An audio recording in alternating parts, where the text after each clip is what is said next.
പുനഃസംഘടനയിൽ വലിയ തോതിലുള്ള എതിർപ്പ് പാലക്കാട്ട് ഉൾപ്പെടെ വരുന്നതിനിടയിലാണ് ബി.ജെ.പി. സംസ്ഥാന പ്രസിഡന്റ് ഇപ്പോൾ മാധ്യമങ്ങളോട് സംസാരിക്കുന്നത്. എല്ലാവർക്കും അറിയാം, സംഘടനാ വികാസത്തിന്റെ ദൃഷ്ടിയിൽ ഇത്തവണ 14 ജില്ലാ കമ്മിറ്റികളെ വിഭജിച്ച് 30 ജില്ലാ കമ്മിറ്റികളായിട്ട് ഞങ്ങൾ മാറ്റി. അതിലിപ്പോൾ 27 ജില്ലകളിൽ ജില്ലാ പ്രസിഡന്റുമാരിലേക്കുള്ള നാമനിർദ്ദേശം പൂർത്തിയായി കഴിഞ്ഞു. ഇനി 3 ജില്ലകൾ മാത്രമാണ് ബാക്കിയുള്ളത്. ആ 27 ജില്ലകളിൽ 4 ജില്ലാ പ്രസിഡന്റുമാർ വനിതാ ജില്ലാ പ്രസിഡന്റുമാർ. ഈ തൃശ്ശൂർ ജില്ലയിലടക്കം ഒരു ജില്ലയെ നയിക്കുന്നത് ഒരു മഹിളാ നേതാവാണ്. 27-ൽ 4 വനിതാ ജില്ലാ പ്രസിഡന്റുമാരെ ഞങ്ങൾ ഇതാദ്യമായിട്ട്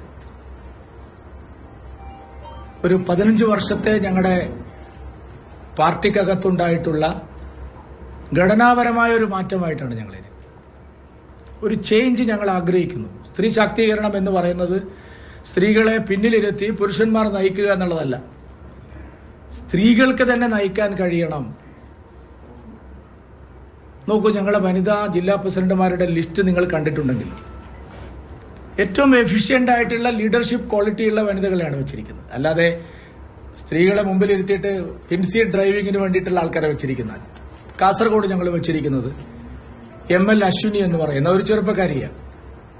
വിദ്യാസമ്പന്നയാണ്, എഫിഷ്യൻ്റ് ആയിട്ടുള്ള ലീഡർഷിപ്പ് ക്വാളിറ്റി ഉണ്ട്, നല്ല കമ്മ്യൂണിക്കേഷൻ ഉണ്ട്, സമൂഹത്തെ നയിക്കാൻ പ്രാപ്തിയുള്ള ആളാണ്.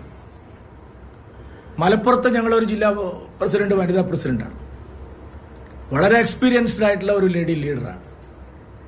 അവരുടെ പേര് ദീപ പുഴയ്ക്കൽ എന്നാണ്. ആ പ്രദേശത്ത് ആരോട് ചോദിച്ചാലും നിങ്ങൾക്കറിയാം എങ്ങനെയാണ് അവർ ജനങ്ങൾക്കിടയിൽ പ്രവർത്തിക്കുന്നത്. ഇവിടെ ഞങ്ങൾ വെച്ചിരിക്കുന്നത് അഡ്വക്കേറ്റ് നിവേദിത സുബ്രഹ്മണ്യനെയാണ്. മഹിളാ മോർച്ചയുടെ സ്റ്റേറ്റ് പ്രസിഡന്റായിരുന്നു.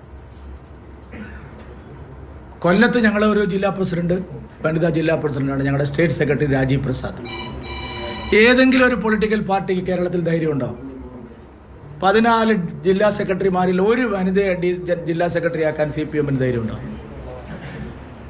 പുനഃസംഘടനയുമായി ബന്ധപ്പെട്ട കാര്യങ്ങൾ വിശദീകരിക്കുകയാണ് ഇപ്പോൾ ബി.ജെ.പി. സംസ്ഥാന പ്രസിഡന്റ് കെ സുരേന്ദ്രൻ. വനിതകൾ ഉൾപ്പെടെ ജില്ലാ പ്രസിഡന്റുമാരുടെ പട്ടികയിലുണ്ട്. മറ്റു പാർട്ടികൾക്ക് അതിന് കഴിയുന്നുണ്ടോ എന്ന ചോദ്യം ഉൾപ്പെടെ ഉന്നയിക്കുകയാണ്.